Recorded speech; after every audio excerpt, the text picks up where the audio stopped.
So let's touch on that a little bit. What are some of the lessons, I guess, that stick with you to this day? You know, and it might help some of the younger athletes too, because you do a lot of coaching, which we'll talk about a little later. But what are some of these lessons that you really take to heart, and you even pass it on to the athletes that you're coaching, right? That you've learned during those 3 years of, you know, all these challenges and obstacles and good times too, right? What are some of those lessons that really stick with you? I'm sure a lot of the kids hear it a lot of the times, you know, just being committed, you know, staying mentally strong, put in the time, you know, working with your teammates and your friends, and just all those values that, you know, we hear over and over, and we maybe don't like hearing, but they really matter, and they really work and help, you know. Yes, definitely. So along those lines, you know, you had to be patient, you had to work hard, and, you know, do all of these things, and you're still developing your game of football. But in those 3 years, what were some of the best memories or best times that you shared with teammates or even for yourself? In those 3 years, just spending time with teammates, and one of those years was my redshirt years, you know, so it's like you can really just focus on your relationships with your teammates, I guess. Yeah, and those years was really just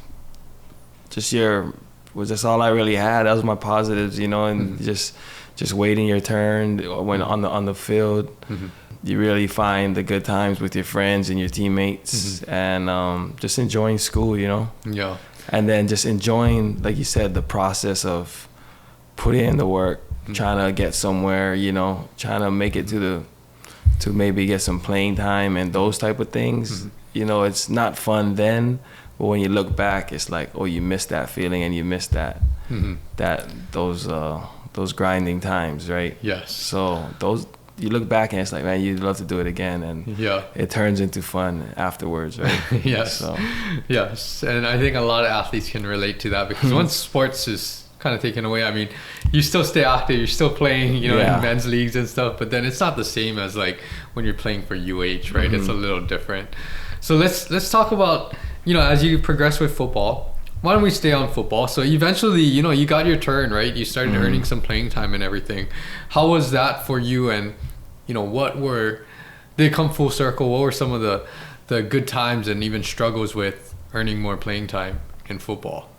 Just the good times is just being in the huddle and being out there on the field, and, you know, and actually, and everybody on the team goes to the game. I mean, it's in the game, you know what I mean? It's a part of the game, whether they're in or not. We need everybody, you know. We need guys on the sideline communicating and keeping us up and things like that. So everybody's a part of the game, but it's like when you're actually in the huddle, you're breaking the huddle, you're out there, and the team's really relying on you to be making plays or make the play when it comes your way, and just in that atmosphere of going on the road and, you know, battling against the other team and the fans, and, you know, that atmospheres, those were special moments. And when you're in it, and it's like, you know, just, you don't think about it then, but when you're done, you think back like, wow, you really had those dreams as a kid, and you actually got to experience it. And then when you think about it later, and like now, it's like it's a warming feeling, right? Yeah.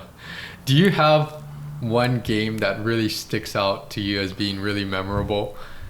Any game in your college career for football? I think UW.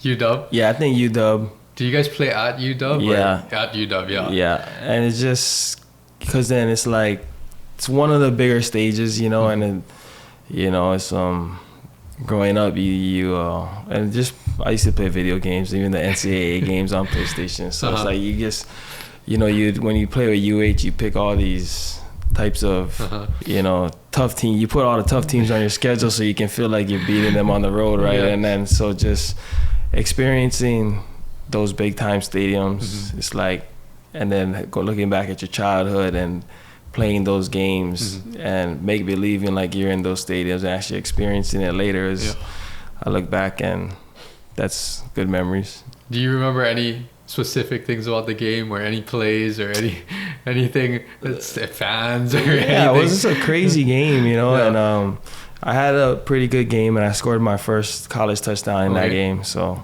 nice. Yeah. So that's what I was doing. How was the fans? The fans were great, you know. I mean, the field is not.